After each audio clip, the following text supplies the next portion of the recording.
18 মাস পর এখন আমার যাওয়ার পালা।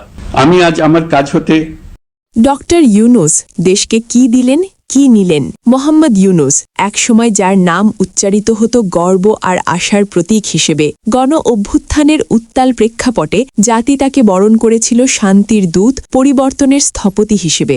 মানুষ বিশ্বাস করেছিল তার নেতৃত্বে বাংলাদেশ পাবে নতুন দিশা, নতুন মর্যাদা, নতুন ভবিষ্যৎ। কিন্তু 18 মাস পর হিসেবের খাতা খুললে প্রশ্নই বেশি, উত্তর কম।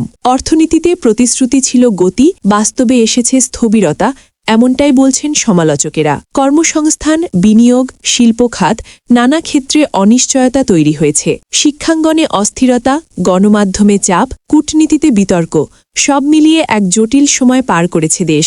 যারা স্বপ্ন দেখেছিলেন বৈষম্যহীন, আইনের শাসনভিত্তিক এক মানবিক বাংলাদেশ, তাদের অনেকেই আজ হতাশার কথা বলছেন।